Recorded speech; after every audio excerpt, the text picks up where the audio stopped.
This is the best moments of the BBQ Central Show in 10 minutes or less. Ever wish you could re-listen to your favorite interview or segment? Do you enjoy hearing older shows for the first time in years? Then the best moments of the BBQ Central Show in 10 minutes or less is just what you need. Thanks for listening and enjoy the show.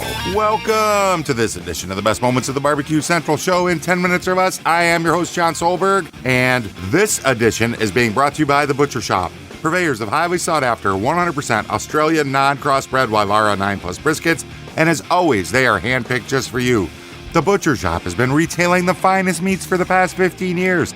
Every week, they're shipping out competition quality meats to many of the biggest teams in the competition scene across the nation. Simply put, teams who use the Butcher Shop win, and they win often. So you're not a competitor, but you still have an eye for the finer cuts in life? Great news for you. The Butcher Shop is shipping some of the finest prime, dry-aged Australian Wagyu and Japanese Wagyu steaks to people just like you and me who aspire to be the kings and queens of their cul-de-sacs. The Butcher Shop always has a Berkshire, Compart Duroc, Allegiance Duroc, and Prairie Fresh all-natural porks in stock, and again, always hand-picked for you. Now, you might be saying, John, oh, that sounds fantastic, but what about some exotic stuff? Rest easy knowing the Butcher Shop can get you your next elk steak or camel roast. They're going to ship it out promptly. Yes, that's right, they can get you some camel. So let's review the best competition briskets. Check. The best pork selection? Check. Giving you better overall options to cook at home? Check. So give the Butcher Shop a call today, 850-458-8782. That's 850-458-8782. Mention the BBQ Central Show for 10% off your entire order each and every time. You can also interact with them on their Facebook page, facebook.com/The Butcher Shop, shop being spelled SHOPPE. The Butcher Shop, home of the 100% Australian non-crossbred Wylara 9 Plus briskets. And today's show is something a little bit different. Gonna totally break format because it is episode 200. Let's catch up with Greg Rempe today. Hello, Greg. Thanks so much for coming on to the 200th episode of the best moments of the BBQ Central Show in 10 minutes or less. I'm super excited to talk to you today, kind of pick up where we left on episode 100. Can you believe that was 100 weeks ago? Was the last time we sat down and had this chat. Couldn't be more honored to be part of your brand. John, I have to say, now that we are 200 in, what you're doing, and I don't know if people can really appreciate what it is that you're doing. You have been tasked voluntarily to listen to old shows, some really old shows, which in essence means some really bad shows as well. And you're listening to whole shows, so 2 hours, sometimes a little bit more than 2 hours. And you're listening to each segment that encompasses those 2 hours. And then you're deciding at that point if that particular segment might make a bar that you have set to be a best moments potential. And then if that does, then trying to piece out of a 15 or 20, 25-minute interview, what are the best 10 minutes? And it might be a piece, and it might be a combination of different portions of one interview. There is a tremendous amount. As somebody who appreciates and knows the painstaking time and effort of editing stuff, which is really the most important part in any type of video or audio production, this is an incredible feat. And the fact that we are now here at 200 and realize that within this space, there are very few other podcasts that are at 200 episodes. I think I can name 2 or 3. My show, which I don't even know if it counts since this one is directly related. There's the best moments of the BBQ Central Show in 10 minutes or less, now at 200. I think Man is Barbecue is plus 200. And then Kevin's Barbecue Joints is probably well into 200. But outside of that, I don't think anybody approaches us. So between you and me, John, we have 2 of the longest running live fire podcasts out there today. And that's stellar. And it doesn't seem like it's been a long time. It seems like I just started. Seems like I'm just figuring this out as I go. And I do appreciate the longevity of the show because it's helped me get better, help me find a better process, hopefully deliver a better product to your listeners. The thing that I like best is hearing the growth. I was just on an interview 2 nights ago. I don't know when it's going to come out with the guys at Baseball and Barbecue, and they were asking me about the trust issues that I will casually bring up during the show. And I said, look, this is a real thing because for as long as my show has been available, it has only been me I'm the guy that hosts it. I'm the guy that preps it. I'm the guy that runs the production and the engineering. All this stuff that you can't see in front of me because it's behind the camera. It's all only been me. So there are inherent trust issues for me at this point to want to turn anything over to anybody else that has to do with my brand. Now, I knew when we talked initially about this concept that you were definitely the guy it was either going to be you or nobody else. You have the voice, you have the equipment, you have the know-how, you had hosted a podcast of your own for a while. So you had the elements to be successful, but then I had to get out of my own way and shut up and not interject everything that I think I would do or I would want to do and let you build your brand within the umbrella of the Barbecue Central Show brand. And you have done such a great job from listening to that very first episode 1 open to where we are at episode 199 before this. The transformation, it's not been like magical or you sucked so bad at number 1 and you're so great at 199. You were really good to start with, but the nuance and just the polish and the way that you're speaking in the intros and outros is so good. And then, of course, the editing for the meat of the segments are incredible. I mean, you are certainly a master. So I am overwhelmingly appreciative that you continue to do it. And not only are you not detracting from the brand, you are increasing the value, which to me is the most important part. And I have you to thank for it. And I am so appreciative that you do such a great job. Thank you very much. Thank you for the kind words. And before we move on, I just want to note, I come to your brand to support your brand. My tagline in my personal side business and barbecue hustle is, it's about your brand. It's not about mine. So as long as you always keep that in focus, it is about the Barbecue Central Show. The Barbecue Central Show is an important part of barbecue history. I've mentioned recently in an episode that barbecue historians will use your show as reference material because you have captured every single major event, competition, series, winners, losers, manufacturers. It's the only place it exists. So I couldn't be prouder to be part of the brand. And thank you again for the kind words. Absolutely. I would like to ask you a question about your cooking prowess. And over the years, I've realized that a lot of folks don't necessarily see you as a accomplished backyard cook. They see you as a guy well-versed in the industry with a great show. But I'd like to shed some light on the fact that you, sir, are an accomplished backyarder. A chef who shall go unnamed once called you a pitmaster, and it still sticks in my head. Maybe we shouldn't bring that up. Let's kind of pick up where we left off on episode 100. And there will be a link in the show notes today to take you back to that episode as a listener if you haven't caught up with that yet, so we can skip over some of the nitty-gritty. Tell us about your cooks and your cookers once you kind of got into having a Genesis and having a Smoky Mountain.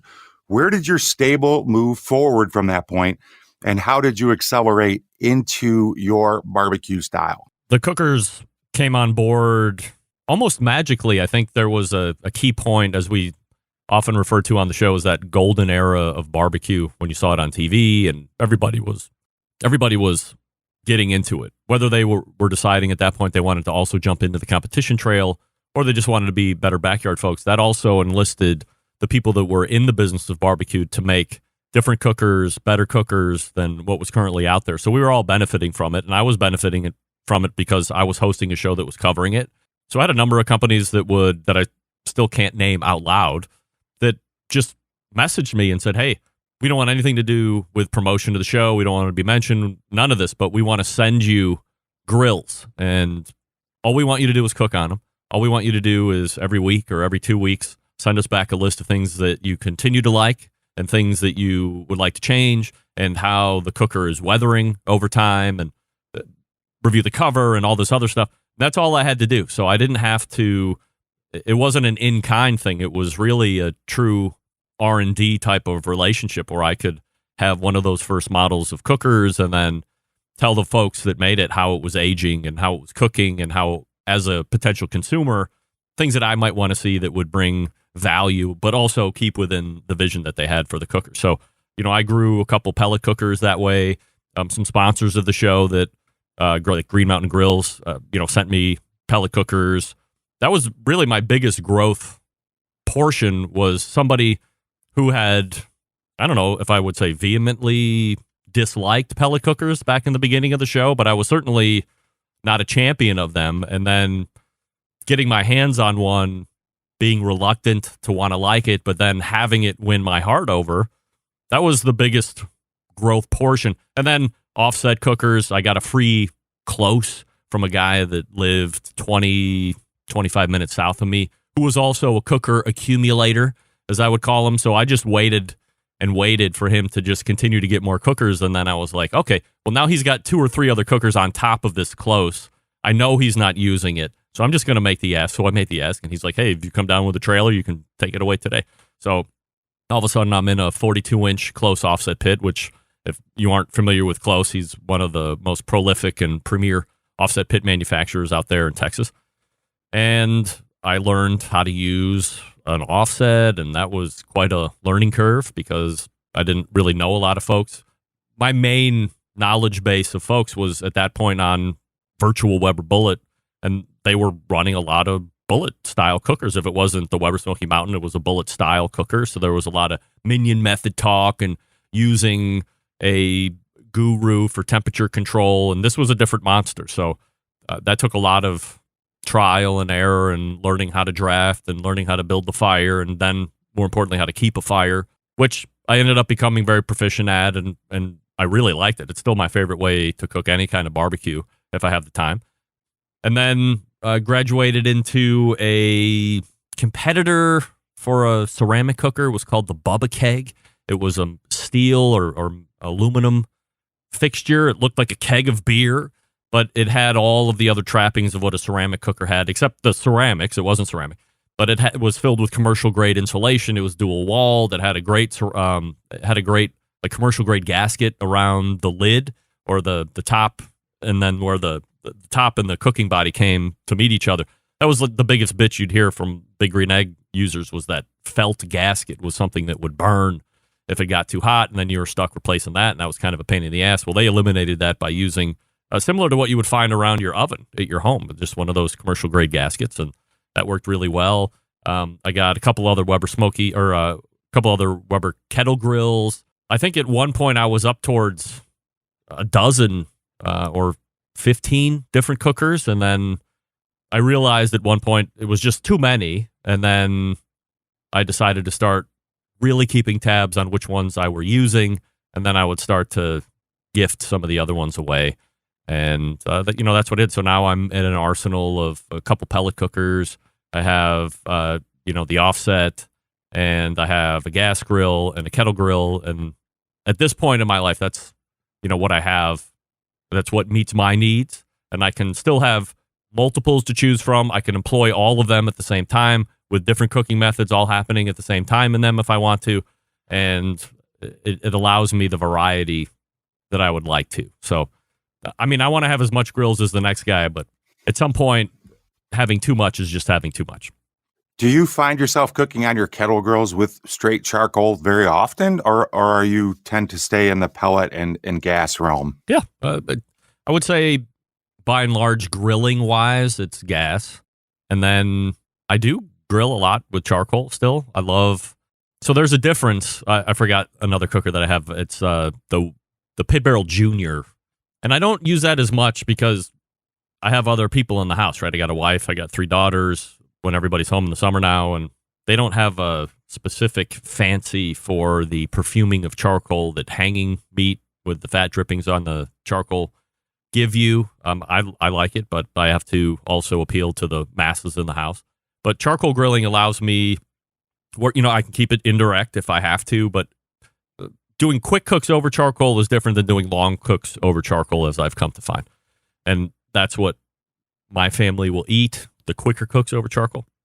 And I just love the flavor, and if it can, I would always rather choose some kind of live fire source. Granted, gas is a live fire source, but there's way more control over that. Even with charcoal, if you know what you're doing right, something weird could happen, and you have to be checking in on it every so often. So I would say gas grill first, then charcoal grill, and then for anything barbecue related, unless I have the time, open weekend, always firing up the offset, because I have a surplus of wood, and B, I think the flavor that an offset pumps out is is incomparable to everything else. I love it. Are there any cookers out there that you haven't touched that you would like to? I've never really cooked on a straight up ceramic cooker, so I would love to maybe have one of those just to see if I could then maybe thin down some of the herd that I currently have. I haven't ever cooked on a cabinet style charcoal smoker like the old Spice Wines or the Stumps, Superior Smokers, some of those. And then I have never cooked on a Kalamazoo hybrid cooker, which I would really, really love to cook on at least once in my life. And if I could figure out a way to do a partnership with them where they would feel comfortable enough to just send me one, that would be the most ideal way. But I can't spend $20,000 on a cooker for sure. But those are the first ones to jump off. I've really touched or cooked on most everything else, at least once. Do you have a particular favorite? I mean, we know that the best barbecue flavor in your mind comes off of an offset, if that's a fair statement. Yes. And from that point on, what's your favorite barbecue device of everything you've cooked on beyond the offset? At this point, it's the pellet cooker. For as much as I wanted to kick it in the balls in the beginning, it has become so mainstream, and it's, the trade-off is always going to be the smoke or the amount of smoke that it lays out on the barbecue. So if you're somebody that really likes the heavy perfuming of the smoke, then you're either going to have to find a cooker that has some kind of a smoke boost. I think that's what Weber calls there, or a super smoke is Traeger. Green Mountain Grills, I think you can run it like 150 and it will, give off some more smoke. Or you can use those smoke supplements like the Amazing tubes and fill it with pellets and light that on fire. But I'm not a huge fan of that. So I'll trade off a little bit of smoke flavor in the end for ease. And they are really easy to use. It's maintaining temperature really well. Obviously, do it if you buy a new one, do the bread test, make sure you know where the hot and the cool spots are if they have them. I mean, how easy is it to make sure that it's filled with pellets, pick a temperature, and then continue to make sure it's filled with pellets every so often, depending on how you're cooking and what temperature you're cooking at. I mean, know the amount of fuel that you're consuming and make sure you don't run out. But other than that, and then you can open up an app and control temperature if you want. I'm not a huge fan of that. That's going to be second. There's no doubt. If I have the time, offset, yes, but then it's probably going to be one of the pellet cookers. Going off to the left here, do many manufacturers still reach out to you and offer to put products in your hand? And do you get a lot of, call them influencer opportunities still today? Not a lot of influencer opportunities. I don't think that my social media numbers appeal to whoever's in charge of the promotions at a particular company. I'm sure that they're looking for statistics only and not necessarily engagement of the following, which I think is the issue. That's a whole thing that we could get into. But I would say here and there, I'll get some opportunity. But I think with the decline of how popular it was, 5 or 6 years ago, don't get me wrong, I'm just talking about the competition side of things. The backyard side has never been more popular, and the numbers prove it out, especially over the last year and a half. It has been the most popular it's ever been. And the variety of things that you can pick and choose from is the most it's ever been. I would be lying if I said I'm contacted all the time. But again, they're kind of big ticket items, so the company has to see the value in me and has to want to ship it to me. And if it's not together and they've ever heard the show, then they have to trust me to put it together, right? So there's a lot of things working against. But I think if a company can see the value of, and not just wanting to give it to me to then promote on the show, I think that's where a lot of the disconnect is. If a company is going to get a hold of me because of the reason you'd said up front, I'm seen more as a guy that moderates and covers a niche of the industry. They don't see me as a cook. I'm not promoting myself as a cook, which is fine. I mean, I know I can cook just fine. I have zero interest in competing ever for any number of reasons, but I feel that I could go up against all of my neighbors and kick their ass in a food competition. And that would not only include barbecue, but anything else in the kitchen as well. I just like to cook, so I do it a lot. But there has to be some kind of a value for the cooking company to say, hey, he's representative of the customer base we're trying to go for, so let's get one in his hands and then really have him put it through its paces and then give us the feedback. I don't know if everybody's interested in that. They're probably more interested in saying, I want to get into this guy's hands who's got 50,000 followers on Instagram. And even if the grill ends up being a piece of crap, as long as it's showed once, we're going to get some traffic coming in. So I think that's where the business play is. And there's some manufacturers that are missing the boat on really digging into the R&D and getting into some folks' hands who know what they're doing and then can give them the honest feedback. And you just answered my next question. I was going to ask you to just quickly give your thoughts on, I'll call it the influencer culture, whether you feel that's a positive or negative for the industry as a whole. That's a 2-answer question. The first part is going to come off like I'm a jealous bitch because I don't have a huge social media following. But I've never been one to grow. I don't care. I would sacrifice social media following to increase my downloads. And then quickly you can say, well, aren't those going to marry hand in hand? Yes. So I do try and spend time on social media, but it's not what my focus is. My passion isn't there, which is probably why I'm not getting huge offerings from, a bunch of the real big barbecue and grilling companies out there as far as wanting to send me crap. But I have a lot of crap anyway, so I'm not even feeling like I'm being left out. So that's number one. I think there is a benefit if you have a good social media following, if you have a following that is engaged, and that's what I had referenced earlier. You can have 125,000 followers on Instagram, for instance, and if you make a post, look and see the replies. Like, I'm talking directly to marketing departments at big companies right now. When you're seeking out these social media folks, just because they have really big numbers on the follower side doesn't mean that their audience is engaged. It doesn't mean that everybody's seeing it. When they make a post, look below. Do they have 4 replies? Are there 5 replies? Or if they have 125,000, are there 100 or 200? Is the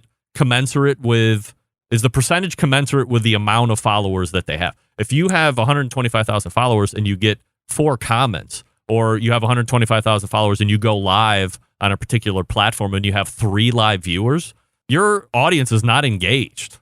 So I would caution companies to reach out to those folks. Do some research first. Go back, look at videos, look at posts, see what kind of engagement that you have. I might have 6,000 followers on Instagram, but when I make a post, I'll have 20 or 30 comments per post. Or if I go live, I might get 10% or 15% of whatever my following is. That's good. That's what I want to see. And if I say to somebody, you should check out X company, then there's going to be a much bigger percentage of my following that's going to go there and potentially convert into customers for you than there would be with some bigger. Just because you have bigger numbers doesn't mean that's going to translate to sales for anybody. Also, these influencers are very happy to just take the free stuff and dilute the talent pool for everybody else. If you have a really big following and you've curated that and it is something that has credibility behind it, then you should be charging whoever is reaching out to you money. Yeah, take free stuff too, but they should also be charging you money. The minute you don't charge somebody money means the next person they reach out, the expectation has been set that maybe that person is happy to just take whatever you can give them for free in lieu of cash. And then the second person does it, the third person does it. So now they're throwing around terms like ambassador or influencer, but what does that really mean? Free shit, good for you. Free rub, free sauce, that covers you, that makes you happy, okay, but that can really dilute, as I said, the talent pool for everybody else, because if somebody reaches out to me to want to partner and says, we're going to give you free sauce and rub for a year, I can go to 10 different people and get free sauce and rub for a year. Let's talk about cash. Let's talk about a partnership. Let's talk about professionalism and doing some kind of a program over a length of time that we agree on that's going to really give you some type of a return on investment and that you're going to be happy to spend money. Like, that's where the expectation should be, that brands are reaching out to people with social media followings that are credible, that have a good following, they're engaged, and that you're going to pay them money. That's where it needs to go, because this will all evaporate at some point. Whoever's influencing you now is not going to be influencing you in a year. Very interesting, and I agree with that. And I should point out that that's an important lesson that you've actually taught me as I move into doing different things in barbecue. Don't do stuff for sugar and salt. Do it for money. Right. Anything you'd like to leave our listeners with as they've made it through this 200th episode? Any tips, tricks, trades, or thoughts you'd like to share? I think if you're doing the 3-2-1 method and you are following by rule the 2 portion of that method, dial that back and see if you're not actually making a better rib. Number 1, try an hour in the foil. And then try 45 minutes in the foil. And then try 30 minutes in the foil. And then one time do a 3 method and then see if they're done. Or cook them till they're done. And then wrap them in foil and then hold them for an hour and see if that makes a difference. I'm a real big rib fan. I love ribs. I have really effed up a lot of racks of ribs over the years. And the biggest change that I made in my rib game was figuring out that the 2 portion of the 3-2-1 method, which is widely evangelized, is really, in my opinion, wrong. Good concept, good high-level idea, good outline, but in execution, that 2 hours can really, unless you have a really meaty-ass rack of ribs, it can really do a lot of damage. So if you're somebody that is unhappy with your rib game and you're a follower of the 3-2-1 method by every stretch of that time, then I would say start dialing back the 2 portion. The 3 is very important. You want to get the rub set, you want to get the color, you want to do all that stuff. But the 2 and the 1 are the bigger variables that you would want to monkey around with to try and give yourself a better result. So that's number 1.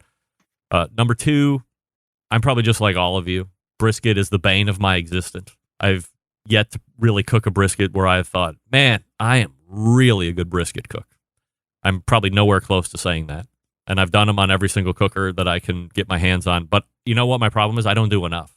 And if you don't practice and you don't take notes and then you don't apply what you wrote in your notes for the next time, you're doomed to fail again. And also, I live in a house where beef barbecue isn't overly popular. So once again, I'm not going to put a 16-pound packer brisket on a barbecue where I'm going to be the only one stuck eating it for what would then be, weeks and weeks at a time. I'll freeze, of course, but if you don't have a vacuum sealer or a vacuum packer, whatever they call food saver, I think is the common commodities term, got to get one of those if you're into barbecue. And then continue to listen to the show because I think it's a very important thing that you're doing, John, which is causing me, the host, to remember things about the show that I have forgotten. And in an embarrassingly incredible admission that I'm about to make right now, the show caused me to remember that I don't remember having a off-air conversation with one of the biggest names in the barbecue industry, John Willingham. Until you posted that and said, in a chat that we were having offline, it was so cool that you had this phone call with John Willingham. I'm like, never had a phone call with John Willingham. You said, well, the best of that I'm about to post has you talking, doing like an obituary or eulogizing John Willingham, who had just passed away days earlier before the show came on Tuesday, of you explaining how you had a 10-minute, 15-minute conversation with John Willingham. I don't remember that. I should remember that. And the fact that it was totally lost from my archives to then hear me talking to me about how I had this conversation with John Willingham was both like the best thing about the show and the worst thing about the show. That my memory is somehow failing me in that regard, but it also reminds me of all the great things that have happened here and all the funny things and all the great tidbits. And, it was such a compliment that you just paid that you would say that you think going forward that anybody that is going to be studying barbecue history is going to be able to use this show as a reference. I've never thought about it like that, but especially in this day and age, it makes perfect sense. It's easy to go back. It's easy to search. It's easy to find. And not only can they get a full drawn-out show, but because of your efforts here over the last 200 episodes, they can get it in tidbits as well and decide if they want to dig deeper. So this is great work that you're doing. We're a great team working together. And as I had said before, there is absolutely zero people that I think I could have turned this over to besides you. And you're doing a great job, and I love you for it. I love you too, man. Thank you so much. And thank each and every one of you for listening. I appreciate it so much. I appreciate all of you. None of this happens without you. Thank you so much. I'm looking forward to the next 100 episodes of the Best Moments of the Barbecue Central Show in 10 minutes or less. And until next time, I am your host, John Solberg. I look forward to talking to you again soon.